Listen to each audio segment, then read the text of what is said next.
Bonjour et bienvenue dans notre programme Glorieuse Destinée. C'est toujours une joie de passer ces moments avec vous autour de la parole de Dieu. Nous avons tellement besoin d'être édifiés, d'être ressourcés. Et la source de notre renouvellement se trouve dans la Bible, la parole de Dieu. Nous allons aborder dans cette émission la seconde partie de ce sujet que j'ai commencé de traiter, la sentinelle intercesseur. Dieu désire que nous devenions de véritables sentinelles dans la prière. Alors ne perdons pas de temps et prions, remettons ces moments entre les mains de Dieu maintenant. Merci Seigneur pour cet espace qui nous est consacré pour partager le contenu des Saintes Écritures, mais aussi pour comprendre, réfléchir, recevoir ta pensée sur cette question tellement cruciale, non seulement de la prière, mais de l'intercession.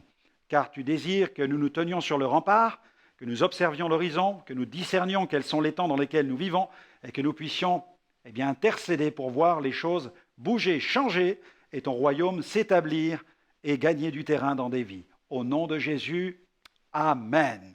Dieu soit loué, à Dieu soit la gloire pour ce temps magnifique que nous passons dans la lecture des Saintes Écritures. Et je veux saisir l'opportunité de vous présenter une nouvelle fois l'intercesseur d'excellence. Il faut vraiment approfondir ce sujet de la prière au travers de la lecture biblique. Beaucoup de choses sont écrites. Ce qui est important dans ce livre, c'est qu'il a été réalisé à partir des sommes de versets que nous trouvons dans la Bible sur cette question de l'intercession. Dans cet ouvrage, vous pourrez y découvrir les attitudes, les objectifs, quel est le programme quotidien d'un intercesseur, les tueurs, qu'est-ce qui tue, qu'est-ce qui empêche, pourquoi l'intercession ne touche pas la cible parfois, mais aussi quels étaient les enseignements de Jésus sur cette question de l'intercession. N'hésitez pas, vous le trouverez dans notre boutique en ligne. Mais dans notre émission, nous avons une bonne habitude, celle de marquer non seulement une pause, mais non, de marquer un temps de louange, un temps de célébration. Et dans cette émission, ce sera le groupe Horizon. Le groupe Horizon nous chante « Que ton règne vienne ». Et l'intercesseur, il réclame cela, la manifestation du règne de Dieu. On se retrouve tout de suite. Nous nous tenons juste aux confins du lieu très saint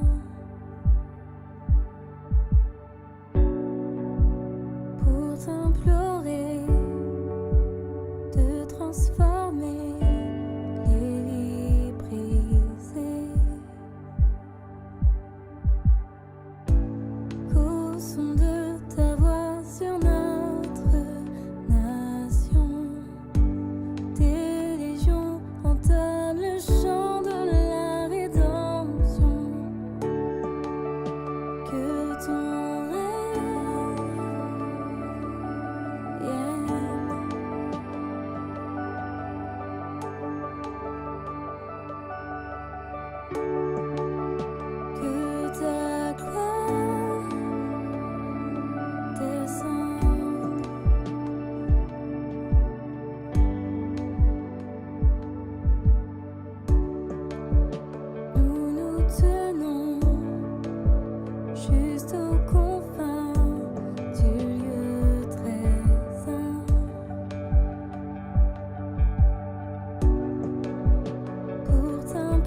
Un grand merci au groupe Horizon pour cette belle interprétation. Oui, c'est notre désir, c'est le mien, c'est le vôtre, que son règne vienne dans nos vies. Abordons cette seconde partie qui traite de la sentinelle intercesseur. Nous allons voir l'intercesseur d'excellence va garder une vision saine, une vision saine. En effet, dans le livre de Jude, au verset 21, il est écrit « Maintenez-vous dans l'amour de Dieu, en attendant la miséricorde de notre Seigneur Jésus-Christ pour la vie éternelle. » L'intercesseur veille sur son alliance avec Dieu. Moïse rappela aux Israélites l'importance de veiller sur l'alliance. Dans l'Ancien Testament, dans le livre du Deutéronome, au chapitre 4 et au verset 23, il dit « Veillez sur vous, afin de ne point mettre en oubli l'alliance que l'Éternel, votre Dieu, a traitée avec vous, et de ne point vous faire d'image taillée, de représentation quelconque, que l'Éternel, ton Dieu, t'ait défendu. » L'amour de Dieu n'a rien à voir avec le sentimentalisme. L'amour de Dieu ne change pas, il est infini. L'intercesseur doit s'y maintenir, c'est sa force et c'est la force de son alliance. Si Dieu nous aime d'une manière parfaite, nous ne pouvons pas l'aimer n'importe comment. Dieu est amour, mais il est aussi saint et juste. Il réclame notre obéissance. Cette obéissance est le témoignage de notre respect à l'égard de cette alliance conclue avec nous au travers du sacrifice expiatoire de Jésus. Dieu nous exhorte à veiller sur la qualité et l'authenticité de notre amour. Cet amour véritable et sincère est déterminant dans notre communion avec lui. Nous ne pouvons être négligents. Veillons sur notre alliance. Voici plusieurs exhortations de la parole de Dieu qui nous invitent à veiller sur notre alliance avec Dieu. Paul mit en garde les chrétiens de Corinthe, dans 2 Corinthiens chapitre 6, verset 14. Voilà ce qu'il écrit, c'est important. « Ne vous mettez pas avec les infidèles sous un joug étranger, car quel rapport y a-t-il entre la justice et l'iniquité? Ou qu'y a-t-il de commun entre la lumière et les ténèbres ?»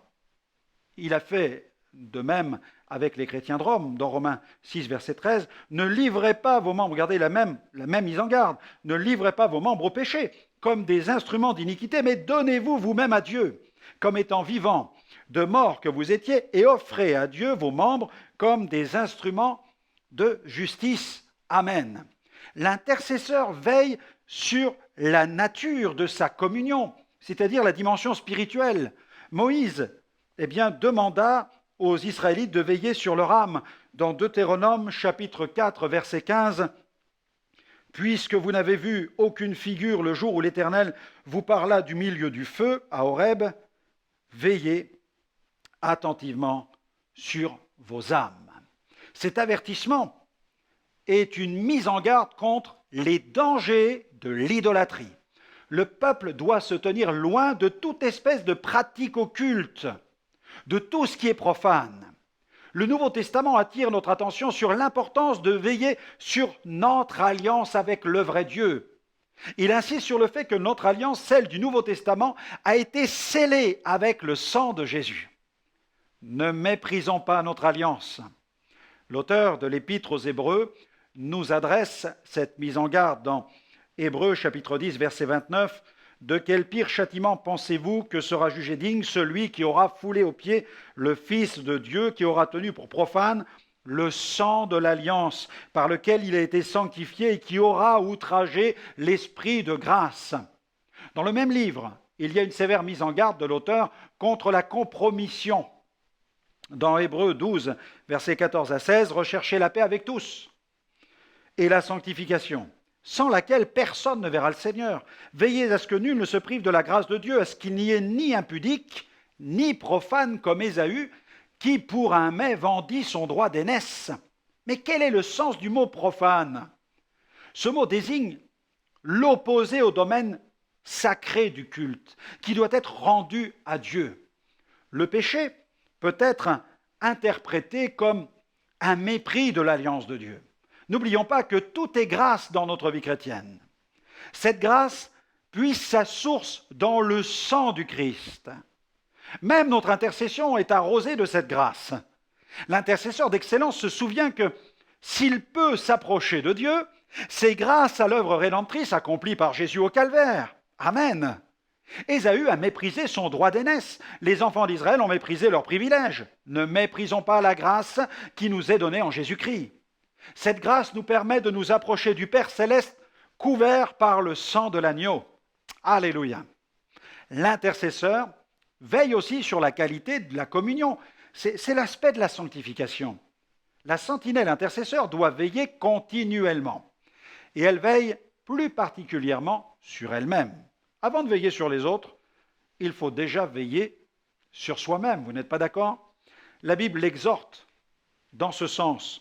Dans Josué 23, verset 11, « Veillez donc attentivement sur vos âmes afin d'aimer l'Éternel, votre Dieu. » Dans 2 Chroniques 19, verset 7, « Mais maintenant, que la crainte de l'Éternel soit sur vous. Veillez sur vos actes, car il n'y a chez l'Éternel, notre Dieu, ni iniquité, ni égard pour l'apparence des personnes, ni acceptation de présent. » Par nature, Dieu est saint et personne ne peut le corrompre. L'apôtre Jacques a déclaré ceci, dans Jacques chapitre 1er, verset 13, il dit que personne, lorsqu'il est tenté, ne dise « c'est Dieu qui me tente », car Dieu ne peut être tenté par le mal et il ne tente lui-même personne. Dieu est saint et il réclame de ceux qui veulent le servir qu'ils soient intègres et qu'ils marchent dans l'intégrité. Cette intégrité est déterminante dans notre relation avec le Seigneur, dans notre communion. C'est elle qui détermine la nature de cette communion. Quand Josué s'adressa aux Israélites, il leur a dit ceci, dans Josué 24, verset 14, « Maintenant, craignez l'Éternel et servez-le avec intégrité et fidélité. » Comment? Faites disparaître les dieux qu'ont servis vos pères de l'autre côté du fleuve et en Égypte et servez l'Éternel. Veillons donc sur la qualité de notre communion, qu'elle soit marquée par une vie d'intégrité. Vous désirez devenir une sentinelle intercesseur d'excellence, mais vous ne savez pas à quoi cela vous engage? Alors c'est le moment de franchir le pas et de découvrir l'intercession selon les critères de Jésus. Ces critères donneront à votre intercession toute sa puissance et son efficacité. N'hésitez plus, répondez à cet appel, procurez-vous ce livre, L'intercesseur d'excellence, sur notre site www.gospelvision-international.com. Il nous faut aussi détecter les zones de danger, veiller, avertir, donner des sommations. C'est le rôle de la sentinelle. Dans Jude 22, nous avons lu « Reprenez les uns, ceux qui contestent ». L'une des fonctions de l'intercesseur d'excellence est la suivante, faire retentir des sommations. En quoi consistent ces sommations? Elles consistent à reprendre ceux qui s'aventurent dans des zones interdites. Ces zones sont les voies de la chair. Elles sont très dangereuses. Et s'y promener signifie le faire à ses risques et périls. J'ai eu l'occasion de me rendre en Guyane il y a quelques années pour une mission d'évangélisation. Et au cours de ce séjour, on m'a emmené voir la jungle, plutôt la périphérie de la jungle. Nous avons pénétré dans quelques centaines de mètres à l'intérieur de la jungle. La chaleur était accablante. Et là, j'ai découvert un écriteau sur lequel il était écrit « Défense d'entrée ». Et on pouvait lire ce commentaire « Quiconque avance plus loin dans la jungle s'y aventure à ses risques et périls ». Les voies de la chair nous mènent directement dans des pièges, la jungle du péché. La Bible les appelle les pièges du diable. Il nous faut veiller. Gardons-nous de nous aventurer dans de telles voies de perdition.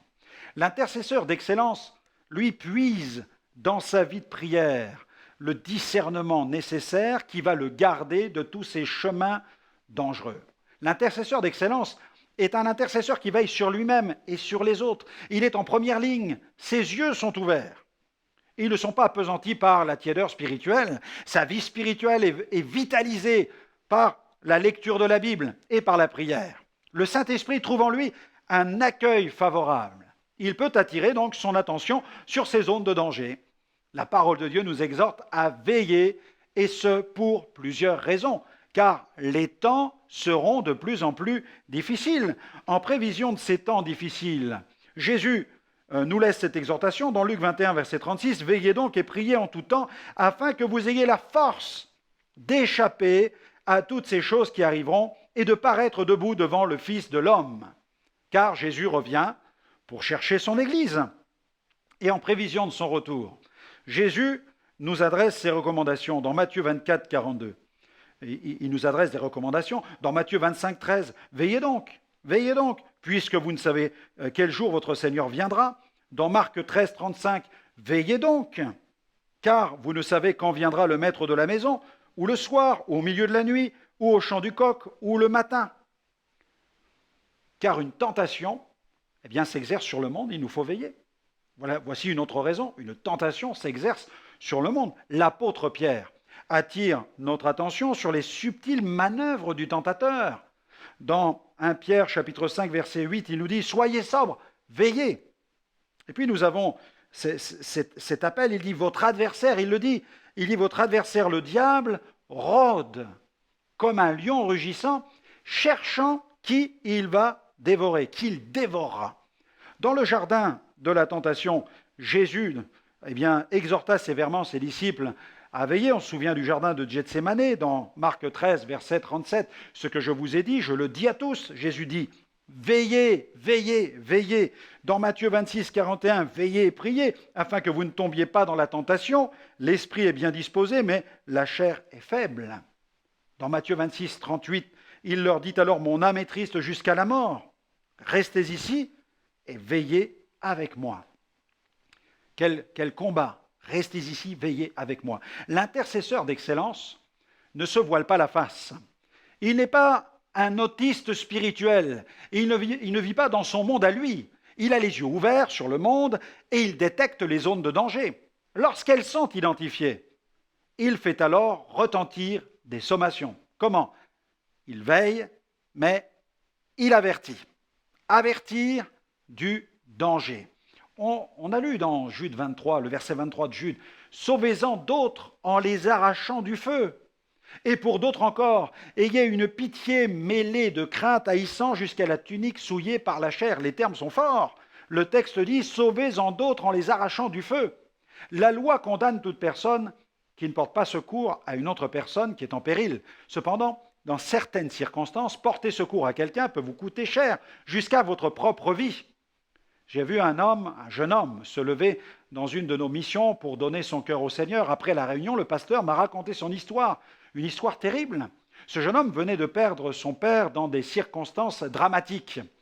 En effet, quelques semaines auparavant, le jeune garçon était tombé à la rivière et il était en train de se noyer. Son père, voyant son fils en difficulté, a immédiatement sauté à l'eau pour le sauver.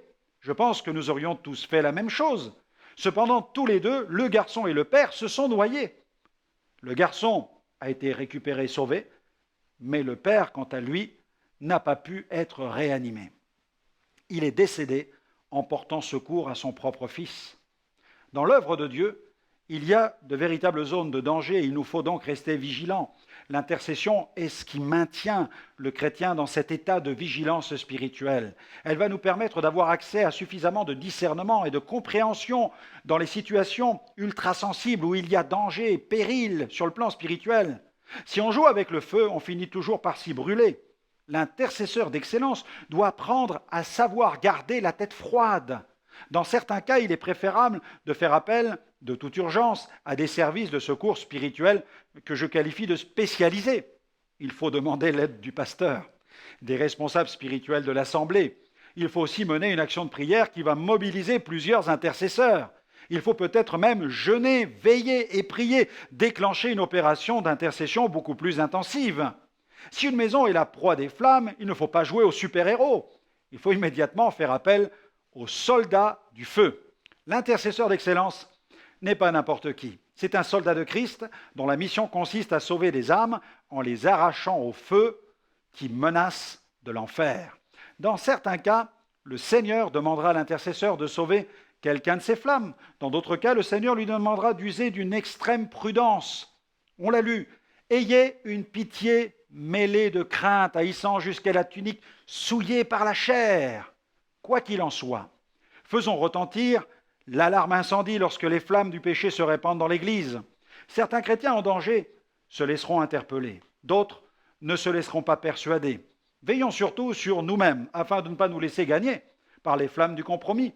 Nous découvrons dans la parole de Dieu plusieurs appels qui nous invitent à veiller. Veiller, c'est se maintenir au niveau d'alerte maximum. La menace terroriste a obligé certains gouvernements à mettre sur pied un plan de vigilance avec différents niveaux d'alerte. De cette manière, la population sait comment réagir au mieux en fonction des différents niveaux. Ces niveaux lui sont communiqués, souvent par la télévision, par la radio. Il en est de même sur le plan spirituel. En effet, l'Église ne peut se permettre de se relâcher. Elle doit rester vigilante. Et c'est le Saint-Esprit qui nous informe. Une seule chose la différencie des organisations terrestres. Pour elle, l'alerte maximum est permanente. Elle doit veiller 24 heures sur 24, car les ennemis de l'Église sont actifs. Lorsque Paul a pris congé des chrétiens et des anciens d'Éphèse, il leur a donné de fermes recommandations. Dans Acte 20, verset 31, on peut lire ceci. « Veillez donc, vous souvenant que, durant 3 années, je n'ai cessé nuit et jour d'exhorter avec larmes chacun de vous. » Veiller, c'est prendre soin de sa foi. La foi est la cible de bien des tueurs spirituels tels que le péché, le commerce avec la chair, le doute, l'incrédulité, l'intimidation, etc. Aux chrétiens de Corinthe, Paul réitère le même ordre. Veillez, 1 Corinthiens 16, 13, veillez, demeurez fermes dans la foi, soyez des hommes, fortifiez-vous. Veillez, c'est être aussi de disponibilité opérationnelle. Quand j'étais militaire en Allemagne, il m'est arrivé à plusieurs reprises de passer des week-ends à la caserne et de faire partie de ce que nous appelions la DO, c'est-à-dire disponibilité opérationnelle. Cette DO avait pour mission d'être opérationnelle immédiatement en cas d'attaque terroriste. À cette époque, on craignait des attaques terroristes contre les intérêts français menées par ce qu'on appelait à l'époque la bande Abadère. Lorsque le week-end de garde se terminait et que tout avait été calme, c'était la joie pour toute notre unité. Aux chrétiens de Colosse, Paul ordonne de persévérer dans la prière. Colossiens 4.2, persévérez dans la prière, veillez-y, avec action de grâce. Veillez. Veiller, c'est encourager chaque chrétien à puiser ses ressources dans la grâce de Dieu. J'ai remarqué, lors de ces périodes de garde, que certains de mes camarades vivaient très mal ces week-ends particuliers. Leur esprit était très négatif, ils ruminaient, s'ennuyaient, critiquaient le monde entier. L'intercesseur d'excellence doit nourrir abondamment sa vie de prière avec des actions de grâce. Les actions de grâce maintiennent notre esprit dans de bonnes dispositions. Dans le livre, dans l'Épître aux Hébreux, l'auteur invite chaque croyant à ne pas se priver de la grâce de Dieu. Chaque croyant doit y veiller. C'est une grâce que de garder son cœur dans la paix, dans un état de sérénité spirituelle. Veillons donc sur notre cœur. Soyons les gardiens de nous-mêmes. Ensuite, soyons les gardiens de nos frères et sœurs. L'auteur de l'Épître aux Hébreux nous donne ce conseil. Veillez. Hébreux 12, 15. Veillez à ce que nul ne se prive de la grâce de Dieu, à ce qu'aucune racine d'amertume poussant des rejetons ne produise du trouble et que plusieurs n'en soient infectés. Les derniers versets de l'Épître de Jude nous encouragent à placer toute notre confiance dans le Seigneur Tout-Puissant, seul capable de nous préserver de toute chute. Si nous veillons sur nous-mêmes, le Seigneur pourra veiller sur nous. Si nous nous gardons nous-mêmes, le Seigneur, pourra nous garder. Or, à celui qui peut préserver toute chute et vous faire paraître devant sa gloire irrépréhensible et dans l'allégresse, à Dieu seul notre Sauveur par Jésus-Christ notre Seigneur, soit gloire, majesté, force et puissance, dès avant tous les temps et maintenant et dans tous les siècles. Et on dit tous Amen. Eh bien, voilà, notre émission se termine. J'espère que vous allez approfondir cette question du domaine de l'intercession. N'hésitez pas à aller puiser dans toutes ces ressources que nous mettons à votre disposition. J'espère que vous allez aussi poursuivre votre visite sur notre site internet www.gospelvision-international.com. Vous allez y trouver de nombreuses émissions en replay, beaucoup d'enseignements qui vont vous amener à grandir dans la connaissance de la parole de Dieu. Que le Seigneur continue à répandre sa grâce sur votre vie et qu'il vous fasse entrer pleinement dans votre glorieuse destinée. Que Dieu vous bénisse et à très bientôt.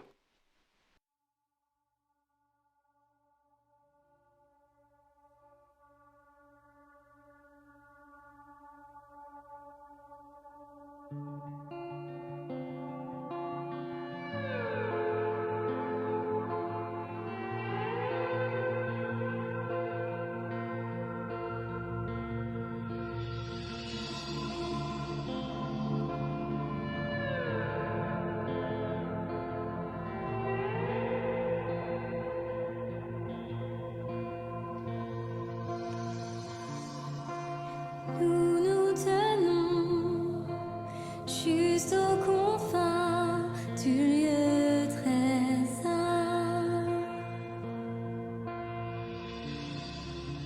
pour t'implorer de transformer les vies.